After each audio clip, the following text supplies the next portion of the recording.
Hello बच्चों। तो क्या हाल चाल। स्टूडेंट, पिछले लेक्चर में अपनों ने पढ़ा था किस प्रकार से आप क्या करोगे दोस्त। पिछले लेक्चर में पढ़ा था किस प्रकार से आपको क्यूसी का मान ज्ञात करना है, कैसे ज्ञात करना है। रिएक्शन कोएफिशिएंट पढ़ा था और आपके ने कैसी केमिकल इक्विलिब्रियम कांस्टेंट पढ़ा था। आज अपन किसकी बात करेंगे, क्यूसी है और वो कैसी है, वो कब आएगा। मैंने बताया अगर कैसी का मान ज्यादा आता है, इसका मतलब आपका क्या है स्टूडेंट, कैसी ज्यादा तो प्रोडक्ट स्टेबल है। अगर कैसी का मान कम है, इसका मतलब क्या है, प्रोडक्ट अनस्टेबल है। अब देखिए स्टूडेंट, किस प्रकार से आएगा। माना एक अभिक्रिया, ये क्वेश्चन है एनसीईआरटी का। एनसीईआरटी का आपका एक क्वेश्चन है एनसीईआरटी। क्या कहता है ये कि एक अभिक्रिया 375 डिग्री सेल्सियस पर हो रही है, जिसका साम्य अवस्था स्थिरांक 0.032 है, तथा इन तीनों स्पीशीज की सांद्रता ये है। एक अभिक्रिया है स्टूडेंट, वो अभिक्रिया कौन सी है, SO2 प्लस Cl2 की जो अभिक्रिया है वो है। जैसे कौन सी अभिक्रिया है ये, SO2 और Cl2 की, यानी SO2 Cl2 जो गैसियस फॉर्म में है ये बना रही है SO2 और Cl2। ये क्या बना रहा है ये स्टूडेंट, ये गैसियस फॉर्म में है, ये बना रही है SO2 और Cl2। ये बना रही है स्टूडेंट आपके SO2 और Cl2 बना रही है। SO2 भी बना रही है और Cl2 भी। SO2 भी गैसियस फॉर्म में है, Cl2 भी गैसियस फॉर्म में ये बना रही है। तो इसके लिए किस दिशा में होगी, क्यूसी का मान ज्यादा आएगा या कैसी का मान ज्यादा आएगा, बताइए स्टूडेंट। अगर आपके कैसी का मान ज्यादा आएगा तो रिएक्शन फॉरवर्ड डायरेक्शन है। अगर आपके क्यूसी का मान ज्यादा तो रिएक्शन बैकवर्ड डायरेक्शन है। जैसे यहाँ पर स्टूडेंट ये दे रखा है इसने, किसी अभिक्रिया में किस दिशा में होगी किसी समय पर, किसी एक निश्चित समय पर। निश्चित समय का मतलब क्यूसी पूछ रहे। निश्चित समय पर, निश्चित समय पर कैसे दे रखा है स्टूडेंट, यहाँ पर कैसे देखो कितना दे रखा है, 0.0032। ठीक है, यहाँ पर क्यूसी पूछ रहा है स्टूडेंट। क्यूसी के लिए आप कैसे लिखोगे student, reactant product upon reactant. Product ये है SO2, आप लिखो या रहने दो एक को, Cl2 गैसियस फॉर्म, और यहाँ पर SOCl2 ये आपके रिएक्टेंट है। अब इसके लिए तीनों के लिए जो सांद्रता है वो कितनी है, 0.050, 0.050। अब इसमें देखिए क्यूसी का मान सभी के लिए क्या है, 0.050। यहाँ पर नीचे क्या है स्टूडेंट, यहाँ पर एक SO2 की भी सांद्रता इतनी है, इसकी भी इतनी है 0.50, और सर इसकी जो SOCl2 है इसकी भी इतनी है, क्योंकि सभी सांद्रता इसने सेम दी है। इससे ये ब्रेक, और क्यूसी का मान आ जाएगा सर 0.050। अब बताओ स्टूडेंट, ये क्यूसी का मान है ये कैसी से ज्यादा है या कम है, सर 0.50, 0.32। क्यूसी का मान ज्यादा है तो आप क्या लिखोगे सर, यहाँ पर मैं इसको सोल्व करके लिख देता हूँ स्टूडेंट। इसमें ये लिखना पड़ेगा, कल बताया था उसका एक क्वेश्चन है ये। इसमें क्यूसी का मान ज्यादा आ गया, यानी क्यूसी ग्रेटर देन केसी। इसका मतलब reaction will be move backward direction, in backward direction. जो अभिक्रिया की दिशा होगी वो बैकवर्ड डायरेक्शन में जाएगी, यानी पश्च अभिक्रिया की दिशा होगी। ये बता दिया मैंने। उतार लीजिए, इसको उतारिए स्टूडेंट। इसके बाद में अपन बात करते हैं लासातेलिए प्रिंसिपल की। ये उतारिए, इसके बाद में आता है लासातेलिए प्रिंसिपल, लासातेलिए सिद्धांत। इसने अलग अलग बातें बताई। क्या क्या बातें बताई, पहले आप रिलेशन इक्विलिब्रियम कांस्टेंट की बात करेंगे, उसके बाद में लासातेलिए प्रिंसिपल की बात करेंगे। किसी निगाह पे जो बदलाव किया जाता है तो साम्यता उस दिशा में होगी जहाँ बदलाव कम होगा। ठीक है स्टूडेंट, यहाँ पर सबसे पहले अपन क्या बात करते हैं, इक्विलिब्रियम कांस्टेंट में रिलेशन बिटवीन इक्विलिब्रियम कांस्टेंट, यानी इक्विलिब्रियम कांस्टेंट और डेल जी गिव्स फ्री एनर्जी। और इक्विलिब्रियम कांस्टेंट में रिलेशन क्या होता है उसके माध्यम से जो थर्मोडायनेमिक्स में बात की थी वही अपन बात करेंगे। क्यूसी जो केसी है उसको अपनों ने केसी के बराबर मान लिया था। यहाँ पर relation between equilibrium constant, equilibrium constant constant and gives free energy, standard gives free energy, यानी जो आपकी जो मानक गिव्स मुक्त ऊर्जा है, और जो आपका जो साम्यावस्था स्थिरांक है उसके बारे में बात करेंगे। क्या रिलेशन होता है, यहाँ पर रिलेशन आया था sir, del G equal to del G naught R T L N Q, R T L N यहाँ पर क्यू। ये जो क्यू था वो कैसी के बराबर, साम्यावस्था में कैसी के बराबर हो जाता है, या के इक्विलिब्रियम लिख लीजिए इसको, के इक्विलिब्रियम। अगर यहाँ पर एट इक्विलिब्रियम कल भी बताया था, इक्विलिब्रियम है तो क्यू से बराबर के इक्विलिब्रियम आ जाएगा, ये हो जाएगा। और यहाँ पर जो ये जीरो हो जाएगा तो यहाँ पर आपके पास बनेगा डेल जी, डेल जी अपन क्या कर देते हैं zero, del G naught equal to minus R T L N के इक्विलिब्रियम, या क्यू सी मान लीजिए। ये आ गया स्टूडेंट। इसके लिए आपको चार केस मिलेंगे, या तो एक से ज्यादा हो जाए मान, या एक से कम हो जाए। तो डेल जी के मान में क्या परिवर्तित हो जाएगा, अगर क्यूसी और के इक्विलिब्रियम है, के इक्विलिब्रियम है जिसे अपन कैसे बोल सकते हैं, क्योंकि ये केसी है ना। अगर केसी यहाँ पर लिख रहा हूं मैं संबंध, अगर केसी का मान एक से ज्यादा आ जाए, केसी का मान, इसमें ये के इक्विलिब्रियम केसी की इक्वल है, केसी का मान एक से ज्यादा है आ जाए तो एल एन के इक्विलिब्रियम का जो मान है वो आपके जीरो से ज्यादा होगा। ऑब्वियसली बात है जीरो से ज्यादा होगा। अगर ये मान ज्यादा हो रहा है स्टूडेंट, ये जो माइनस वाला मान है जीरो से ज्यादा आ रहा है, इसका मतलब ये जो मान है वो जीरो आएगा स्टूडेंट। अगर ये माइनस में वैल्यू चल रही है, अरे इसकी वैल्यू माइनस यानी एक, एक से ज्यादा आ रहा है, इसकी वैल्यू माइनस में चल रही है, तो ये देखो ये जितना कम होगा ये उतना ही ज्यादा होगा। तो डेल जी का मान क्या आ जाएगा, डेल जी नोट का मान आ जाएगा जीरो, डेल जी नोट का मान आ जाएगा सर जीरो से कम। क्या आ जाएगा, जीरो से कम। जीरो से डेल जी नोट का मान क्या आ जाएगा सर, जीरो से कम आ जाएगा, क्योंकि उसकी वैल्यू क्या हो जाती है, ज्यादा हो जाती है। दूसरी बात स्टूडेंट, अगर के सी बराबर वन है तो वन हो जाएगा, जो एल एन के इक्विलिब्रियम है वो आपके क्या आ जाएगा, एल एन इसके जीरो से ज्यादा आया था, ये जीरो हो जाएगा, क्योंकि एल एन जीरो होता है स्टूडेंट। अगर आपके लोग जीरो होता है तो उसका मान एक होता है, ठीक है। और यहाँ पर जो डेल जी नोट है इसका मान आपके पास क्या आ जाएगा, अगर इसका वन आता है, इसका वो आता है, तो इसका मान जीरो के इक्वल आएगा, अपने आप आएगा। इसका जीरो से कम आ जाता है क्योंकि केसी का मान ज्यादा है, और इसका मान केसी का बराबर है तो इसका मान जीरो होगा, एक होगा, ठीक है। अब इसको समझिए, अगर केसी का मान, थर्मोडायनेमिक्स में कंडीशन पढ़ते हैं, अगर इसका मान आपके एक से कम आ जाए यानी कम आ रहा है, इसका मतलब डेल जी नोट का मान पॉजिटिव आएगा। तो डेल जी नोट है यहाँ पर देखो, अगर इसका मान कम हो रहा है, माइनस में कम हो रहा है, तो इसका मान पॉजिटिव रहना चाहिए ना, वही बात है। तो डेल जी नोट का मान क्या आएगा, डेल जी नोट का मान जीरो से कम आएगा, जीरो से ज्यादा आएगा, क्योंकि ज्यादा आएगा, अगर ये कम रहेगा एक से कम तो ये ज्यादा होगा। इस संबंध को याद रखिए।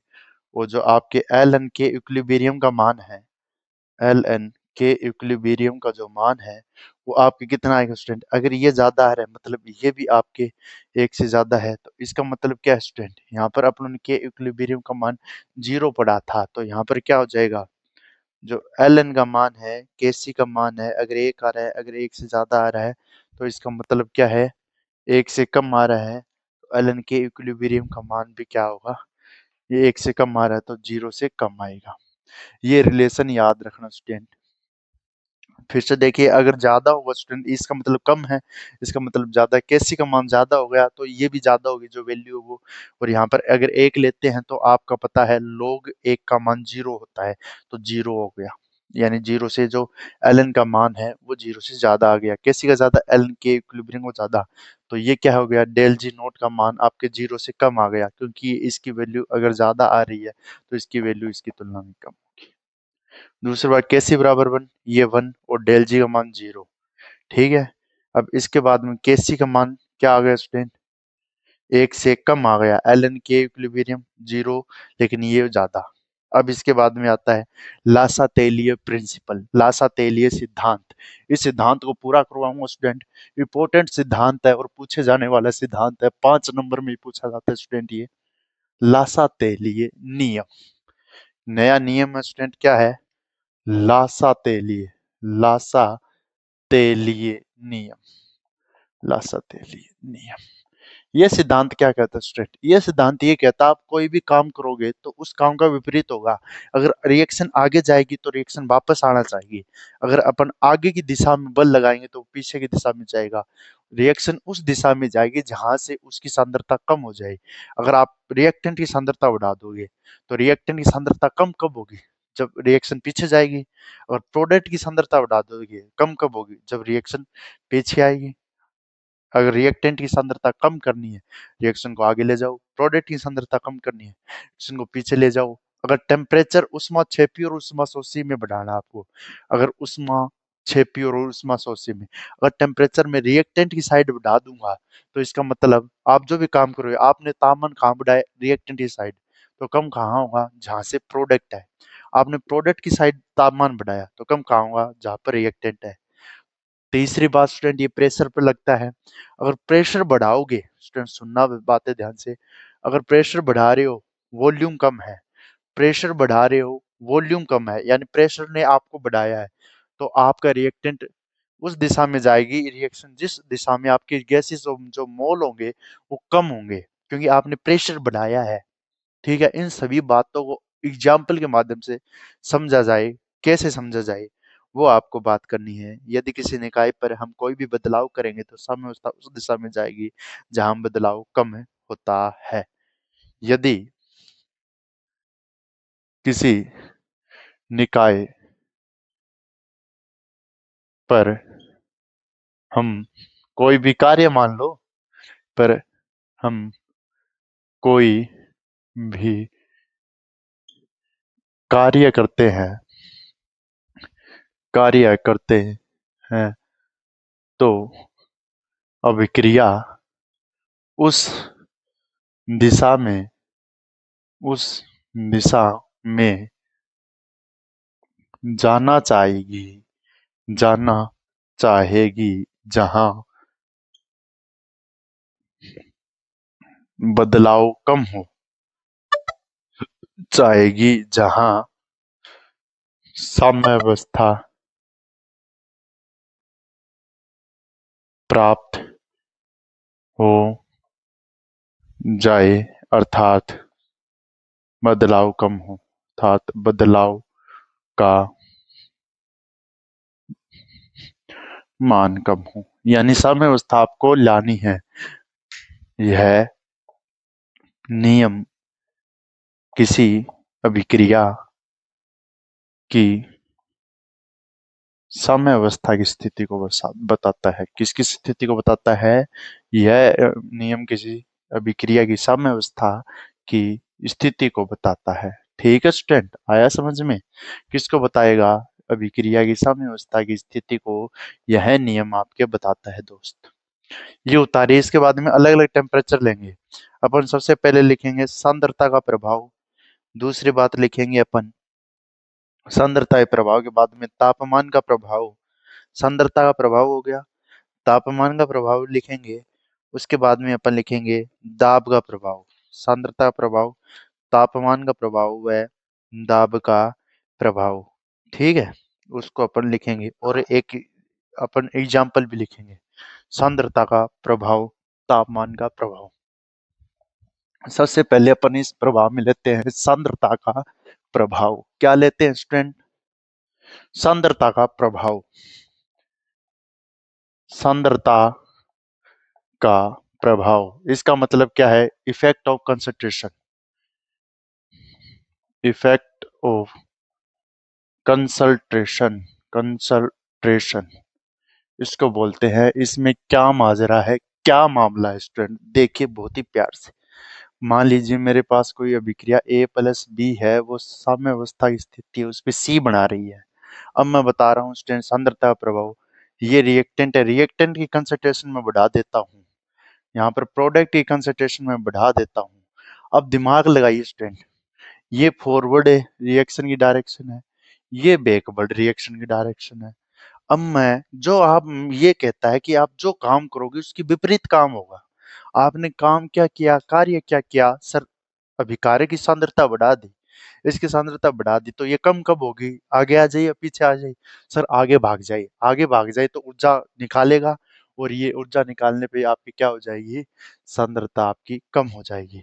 तो रिएक्टेंट की कंसंट्रेशन हाई हो, सांद्रता हाई हो, ये कंसंट्रेशन का सिंबल है। अगर हाई हो, रिएक्टेंट ज्यादा हो, तो reaction will be move in forward direction, यानी अभिक्रिया अग्र दिशा में विस्थापित हो जाती है। अभिक्रिया किसमें विस्थापित हो जाती है? अग्र दिशा में।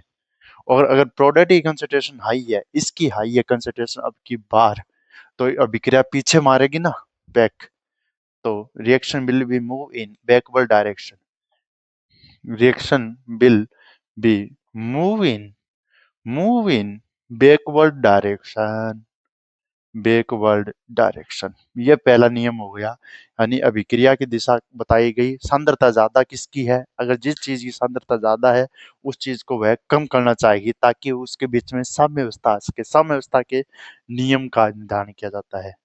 2 नंबर, इसमें एक बात और लिख लीजिए नोट।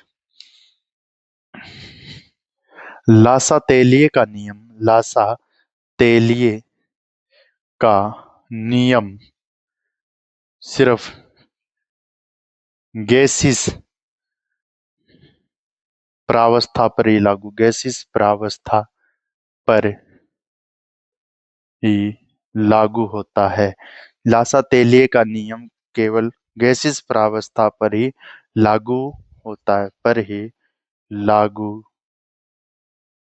होता है। जैसे आपके फेरस है जो सॉलिड है, प्लस सल्फर है जो सॉलिड है, एफ बना रहा है, साम्यावस्था में है सीजे, तो यहाँ पर आप लासा तेलिए का नियम नहीं लगा सकते। रिएक्शन साम्यावस्था में रहेगी, ये नहीं बता सकते रिएक्शन आगे जाएगी पीछे जाएगी। समझ गए? क्योंकि रिएक्ट होने की दर कम है। ये सबसे ज्यादा इंपॉर्टेंट सवाल है स्टूडेंट। इस सवाल भी करवाऊंगा मैं इस पे, जिससे आपको समझ में आ जाएगा। अब दूसरा क्या आता है स्टूडेंट? ताप का प्रभाव। आ गई बात समझ में? अब देखिए स्टूडेंट, ताप का प्रभाव, इफेक्ट ऑफ टेम्परेचर। टेम्परेचर किसका इफेक्ट? टेम्परेचर का इफेक्ट देखिए स्टूडेंट। अरे बोलो रे भाई। Effect of temperature. टेम्परेचर का मतलब टेम्परेचर। टेम्परेचर किसका इफेक्ट देखेंगे? टेम्परेचर का, तापमान का प्रभाव। तापमान का प्रभाव, तापमान का प्रभाव देखने के लिए आपको दो कंडीशन पता होनी चाहिए, ऊष्माक्षेपी और ऊष्माशोषी। एक रिएक्शन ए प्लस, यहाँ पर मैंने हीट दे दी और यहाँ पर सी बना रही है, वो हीट दे दी, ठीक है, तो सी बना रही है। तो यहाँ पर एक तो रिएक्शन होती है ऊष्माक्षेपी, ऊष्माक्षेपी यानी डेल जी, जिसका डेल एच का मान क्या हो? नेगेटिव। एक होती है ऊष्माशोषी, जिसका डेल एच का मान क्या हो? पॉजिटिव। डेल एच बराबर पॉजिटिव। अब यहाँ पर देखिए स्टूडेंट, ऊष्माक्षेपी नेगेटिव, ऊष्माशोषी पॉजिटिव। अब यानी हीट दी है, किसी रिएक्शन को हीट दिया तो ऑब्जेक्ट ये एब्जॉर्ब करेगा। एब्जॉर्ब करेगा तो स्टूडेंट जो हीट आएगी वो यहाँ पर, जो हीट दी है वो यहाँ पर प्लस 400 किलो जूल मान लेता हूँ। इसका मतलब डेल एच ऊष्माक्षेपी अभिक्रिया है, ऊष्माशोषी सर ऊष्माशोषी अभिक्रिया है। तो यहाँ पर अब रिएक्शन की दर बतानी है आपको। टेम्परेचर ज्यादा दिया जाएगा तो क्या होगा? अगर मैं टेम्परेचर इधर की ओर बढ़ा दूं, टेम्परेचर बढ़ा दूं, मतलब हीट बढ़ जाएगी सर। टेम्परेचर बढ़ा दूं रिएक्टेंट की साइड तो हीट बढ़ जाएगी। अगर इधर हीट बढ़ी है, टेम्परेचर बढ़ा है, जो आपको क्वेश्चन में दिया गया है सर वो ऊष्माक्षेपी प्रकार की अभिक्रिया है, तो ऊष्माक्षेपी प्रकार की अभिक्रिया है तो इसमें क्या हो जाएगी? हीट पॉजिटिव, टेम्परेचर बढ़ेगा तो अभिक्रिया अग्र दिशा में जाएगी। किस दिशा में जाएगी? अग्र दिशा में। अगर तापमान ज्यादा आपको कम करना है तो अभिक्रिया अग्र दिशा में जाएगी। तो मैं लिख सकता हूँ इसमें जो अभिक्रिया है ऊष्माक्षेपी और ऊष्माशोषी के लिए, ऊष्माक्षेपी अभिक्रिया के लिए और ऊष्माशोषी के लिए फॉरवर्ड डायरेक्शन और बैकवर्ड डायरेक्शन यहाँ पर दे दी, तो इसका मतलब हीट बढ़ेगी। तो इसके लिए क्या होगा? ऊष्माक्षेपी ऐसे याद करवाया जाता है स्टूडेंट, लेकिन मैंने बता दिया है कि ऊष्माक्षेपी और ऊष्माशोषी, ऊष्माशोषी अभिक्रिया है, डेल एच पॉजिटिव है, टेम्परेचर इस तरफ ही बढ़ रहा है तो आपकी रिएक्शन अग्र दिशा में जाएगी, अभिक्रिया अग्र दिशा में जाएगी, अग्र दिशा में जाएगी। यानी आपका जो अभिक्रिया उस दिशा में जाएगी जहाँ हीट कम हो जाएगी। पहले हीट कम है, अगर तापमान में इस अभिक्रिया का कम कर दूं, अभिक्रिया का तापमान कम कर दूं, यानी कम का मतलब डेल एच का मान नेगेटिव। अगर टेम्परेचर मैं अब की बार इसका मान कम कर दूं तो अभिक्रिया कहाँ जाएगी स्टूडेंट, कहाँ आना पसंद करेगी? तापमान का मान मैंने पहले ज्यादा किया, आगे भाग गई। अब तापमान का कम मान अगर मैं कम कर दूं और टेम्परेचर का मान मैं कम कर देता हूँ, अगर ऊष्मा क्षेपी है तो अभिक्रिया अग्र दिशा में जाएगी, अगर ऊष्मा क्षेपी शोषी है तो अग्र दिशा में, क्षेपी है तो अभिक्रिया पश्चिम दिशा में आएगी। टेम्परेचर का मान मैं कम कर दूं, टेम्परेचर डिक्रीज कर दिया, इसका मतलब अभिक्रिया कहाँ आना चाहेगी? इसकी तरफ। अगर इस तरफ डिक्रीज कर दिया तो अभिक्रिया क्या आएगी? उस तरफ आएगी जहां से ये बढ़ जाए। ठीक है, तो इसका मतलब क्या है? अभिक्रिया पश्चिम दिशा में जाएगी, पश्चिम दिशा में जाएगी। ये उष्मा क्षेपी और उष्मा शोषी का ये लफड़ा है। यानी डेल एच कम किया है, टेम्परेचर यहाँ पर कम किया है, तो टेम्परेचर कम किया है तो अभिक्रिया पश्चिम दिशा में आना चाहेगी ताकि उसका तापमान बढ़ जाए। ठीक है, ये दोनों जो आपके चलता है। दूसरी बात स्टूडेंट, टेम्परेचर जहाँ ज्यादा होगा वहां पर कम होगी। अगर टेम्परेचर मैं यहाँ पर ज्यादा रखूंगा तो इधर भाग जाएगी, टेम्परेचर यहाँ पर ज्यादा रखूंगा तो इधर भाग जाएगी, यहाँ पर कम रखा तो टेम्परेचर क्या करेगी? ये ज्यादा करेगी। यहाँ पर कम हो तो अभिक्रिया इस दिशा में आएगी ताकि टेम्परेचर क्या हो जाए? कम हो जाए। ये है स्टूडेंट। अब इस पे एक क्वेश्चन देख लेते हैं जो यहाँ पर आपको दे रखा है, एंडोथर्मिक एक्सोथर्मिक। ये आपको बता ही दिया मैंने, टेम्परेचर और हीट का डायरेक्टली प्रोपोर्शनल होता है। टेम्परेचर जिधर जाएगा हीट उधर जाएगी। यहाँ पर लिख भी देता हूँ, टेम्परेचर समानुपाती हीट। यानी अगर हीट इंक्रीज हो रही है तो टेम्परेचर भी इंक्रीज होगा। ये इस पे निर्भर करता है। टेम्परेचर हीट का इंक्रीज का होना मतलब उष्मा क्षेपी या उष्मा शोषी, उष्मा शोषी। और इसका मतलब टेम्परेचर इंक्रीज होना और हीट का भी इंक्रीज होना, उष्मा क्षेपी, उष्मा क्षेपी। इंपॉर्टेंट स्टूडेंट ये। अरे ये डिक्रीज होना, टेम्परेचर डिक्रीज और इसका डिक्रीज यानी उष्मा क्षेपी। अपन उष्मा निकालेंगे ना, जो काम करें उससे विपरीत चीजें होंगी ना। ये उतार लिया। अब इसके बाद में एक क्वेश्चन देखिए स्टूडेंट, इस क्वेश्चन के माध्यम से जो लफड़ा है ना ये आपको समझ में आ जाएगा। क्वेश्चन बहुत ज्यादा जरूरी होते हैं स्टूडेंट, ताकि आपको जो लफड़ा होता है वो समझ में आ जाए। क्वेश्चन क्या है स्टूडेंट? ए ए एस है प्लस बी है, कोई रिएक्शन है, क्वेश्चन है। और ये आपके सी बना रही है, क्या बना रही है? सी और जी बना रही है। और यहाँ पर जो डेल एच रिएक्शन का मान है स्टूडेंट, वो यहाँ पर इसने कितना दे रखा है सर? 20 किलो जूल दे रखा है। तो इसने सवाल क्या पूछा है? इफेक्ट ऑफ द इक्विलिब्रियम, यानी व्हाट विल बी साम्यावस्था का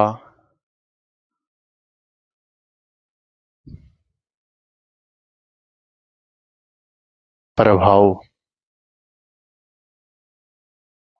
क्या होगा जब, ये दे रखा है, ये कुछ चीजें दे रखी है।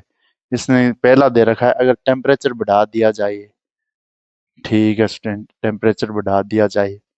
दूसरी बात क्या दे रखी है इसने? टेम्परेचर को कम कर दिया जाए, टेम्परेचर को कम कर दिया जाए। तीसरी बात क्या दे रखी है? कंसंट्रेशन ऑफ सी कम कर दी जाए। और 4 नंबर बात दे रखी है, concentration of A is increase कर दिया जाए, concentration of A is increase कर दिया जाए। अब देखिए स्टूडेंट, अब ये जो हीट है आपको अगला बना के नहीं देगा उसमें क्षेपी है उसमें शोषी है। माइनस का मान है, इसका मतलब सर उसमें क्षेपी है। और जो हीट आई होगी वो प्रोडक्ट के रूप में आई होगी, यहाँ पर लगी होगी। यहाँ पर लगी होती तो पॉजिटिव की रूप में होती, यानी यहाँ आई होगी। अगर टेम्परेचर इंक्रीज कर रहा हूँ, टेम्परेचर मैं इंक्रीज कर रहा हूँ, टेम्परेचर कहाँ से इंक्रीज करना पड़ेगा मेरे को और कहाँ पर डालना पड़ेगा? अगर मैं टेम्परेचर इंक्रीज कर रहा हूँ और टेम्परेचर क्या कर रहा हूँ?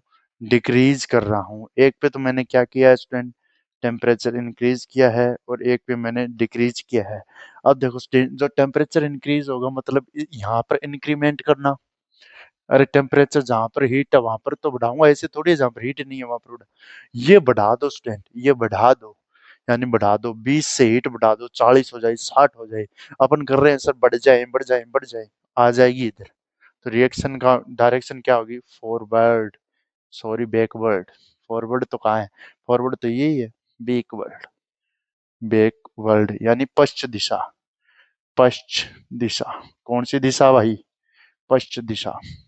टेम्परेचर कम कर दो सर, कम कर दो इसको, हाँ या ना बोल भाई, कम कर दो इसको। इसको कम कर दिया, तो इसको कम करने के बाद रिएक्शन किधर मारेगी? इसको कम कर दिया सर, अरे तूने कम कर दिया, आगे जाने पर तो और कम हो जाएगी सर, इसको और दो। रिएक्शन यहाँ पर फॉरवर्ड डायरेक्शन, फॉरवर्ड डायरेक्शन। ये आपको बस पता चल गया होगा, उसमें छेपिए उसमें सोची, बस आपको हीट लगानी आनी चाहिए, जहां पर हीट लगेगी वहां पर हीट लगाइए, पता चल जाएगा। कंसंट्रेशन ऑफ सी अगर कम कर दूं, सी को मैंने कम कर दिया सर, इसको बढ़ाएंगे कैसे? सर कम कर दिया, इसकी कंसंट्रेशन को मैं कम कर रहा हूँ, यानी रिएक्शन को मेरे को क्या पड़ेगा? बढ़ाना पड़ेगा। और कंसंट्रेशन ऑफ ए कम कर दिया, यहाँ पर सी है, कंसंट्रेशन ऑफ सी मैंने क्या कर दिया? ये इसकी सांद्रता कम कर दी। क्या कर दी? कम कर दी। इधर जाऊंगा और कम हो जाएगी, तो इधर मारो इसको, तो रिएक्शन क्या आ जाएगी? कम करने पर तो रिएक्शन बैकवर्ड आएगी और कम होगी, तो reaction forward direction, forward direction. ये क्वेश्चन होते हैं स्टूडेंट, बहुत ही अच्छे क्वेश्चन होते हैं, नीट में पूछे जाते हैं, और ये आपको मैं समझा रहा हूँ नीट से भी रिलेटेड। अगर यहाँ पर ए है, नो इफेक्ट ऑफ टेम्परेचर, क्यों नहीं होगा भाई? ऐसा क्या हो गया सर? तापमान का कोई प्रभाव नहीं हुआ, क्योंकि सर इस प्रकार से आपको तापमान दिया है, यहाँ पर ए सॉलिड है, और सॉलिड पे यहाँ पर किसका नियम नहीं लागू होता? लासे-तेलिए का नियम लागू नहीं होता। ठीक है स्टूडेंट, बैकवर्ड समझ गए, फॉरवर्ड समझ गए, और बैकवर्ड समझ गए। फॉरवर्ड डायरेक्शन में क्यों आई? क्योंकि सांद्रता पहले से कम थी, पहले से कम कर रहे तो रिएक्शन इधर भागेगी, तो रिएक्शन बैकवर्ड में भागेगी ना, फॉरवर्ड में भागी। इधर आएगी तो और कम होगी, रिएक्शन इधर जाएगी जहां पर उसको होना चाहिए। ठीक है, अगर इधर आ जाती तो और कम हो जाती भाई, अपन कम कर रहे हैं तो उसे बढ़ाने के लिए इधर और चाहिए। अब इसके बाद में आपके पास आता है दाब का प्रभाव। लास्ट एंड फाइनल आज की बात करेंगे दाब का प्रभाव। उसके बाद में आपके पास उत्प्रेरक का प्रभाव भी है, लेकिन उत्प्रेरक का प्रभाव भी है स्टूडेंट, क्या है? उत्प्रेरक का प्रभाव भी है। अब देखिए स्टूडेंट, किस प्रकार से क्या करेंगे? दाब का प्रभाव, दाब का प्रभाव, दाब का प्रभाव, इसे को तो मैंने एक एग्जांपल से समझाना पड़ेगा स्टूडेंट। और यहाँ पर आयतन वही बात है, प्रेशर बढ़ाया जाएगा, वॉल्यूम कम है किया जाएगा।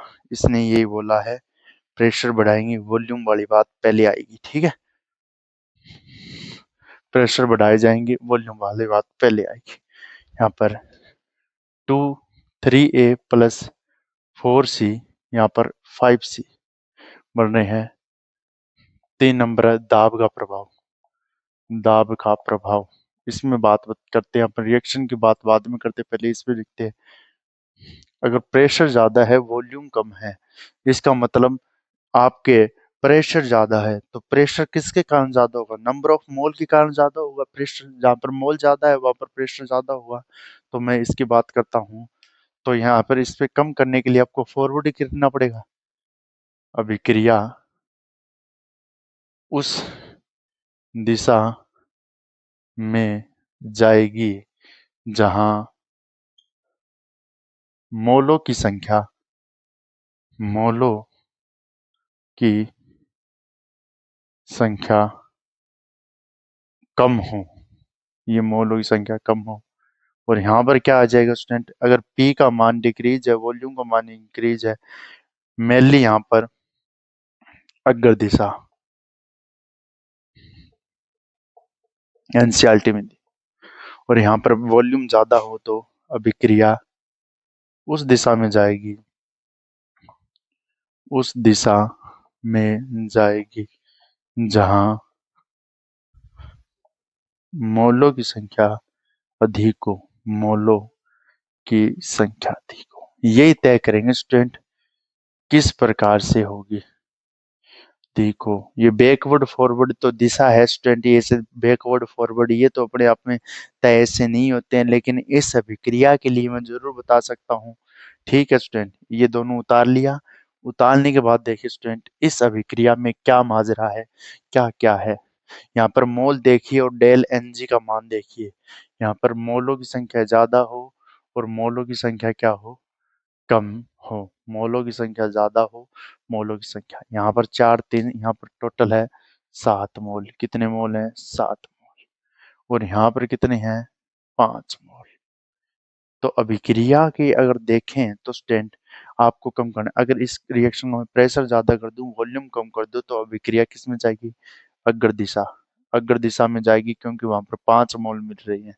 अगर मैं इसका प्रेशर कम कर दूं, इसको कम कर दूं, प्रेशर कम कर दूं, वॉल्यूम कम कर दूं, तो अभिक्रिया उस दिशा में जाएगी जहां पर उसको मोल ज्यादा मिले। कम कर रहे हैं तो मोल कहां पर ज्यादा मिलेंगे, पीछे आएगी अभिक्रिया पश्चिम दिशा। ये जो स्टाइकोमेट्रिक कोफिशिएंट है उसको मोल मान रखे हैं। ठीक है, ये है। इसके बाद में आपके पास जो प्रभाव होता है, उत्प्रेरक का प्रभाव होता है, वो अपन पढ़ेंगे नेक्स्ट लेक्चर में। या इसी में बता दें उत्प्रेरक का प्रभाव, केम इक्विलिब्रियम डेल जी डेल एस। उत्प्रेरक का प्रभाव देख लीजिए स्टूडेंट, देख लीजिए 4 नंबर लास्ट है ये, उत्प्रेरक का प्रभाव। उत्प्रेरक का प्रभाव, उत्प्रेरक वैसे तो साम्यावस्था पर, उत्प्रेरक वैसे तो साम्यावस्था पर कोई प्रभाव नहीं दर्शाता है,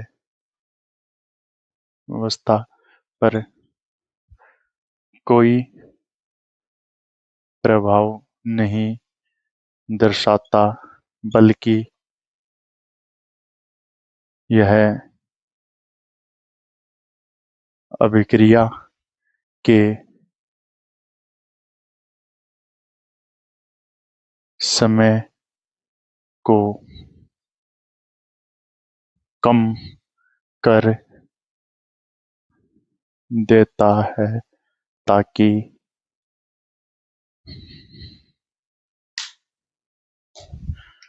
अभिक्रिया में साम्यावस्था आसानी से हो सके।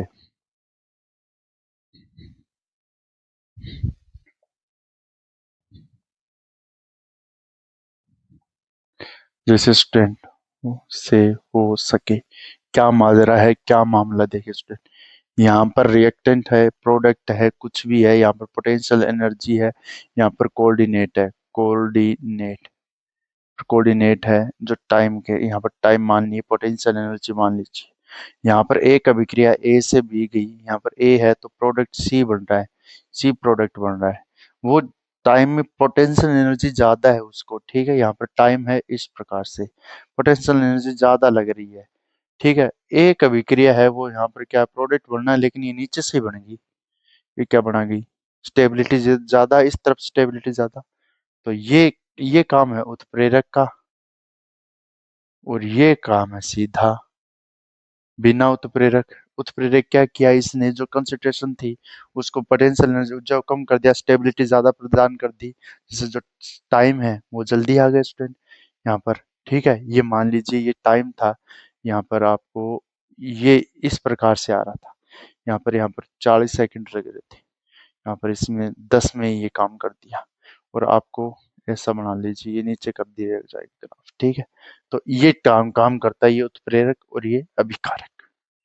और ये जो डेल जी है, ये जो उत्प्रेरक है, कैटालिस्ट बोलते हैं, ये किस किस से प्रभावित रहता है, केमिकल इक्विलिब्रियम अपन ने पढ़ा था, डेल जी से भी उत्प्रेरक प्रभावित रहता है, डेल एस से भी और डेल एस से भी, एंट्रोपी से भी, साम्यावस्था स्थिरांक से भी, गिब्स फ्री एनर्जी से भी।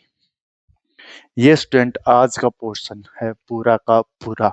उसके बाद अपन पढ़ेंगे स्टूडेंट कुछ और पॉइंट, कुछ और, मजा आएगा इस चैप्टर में।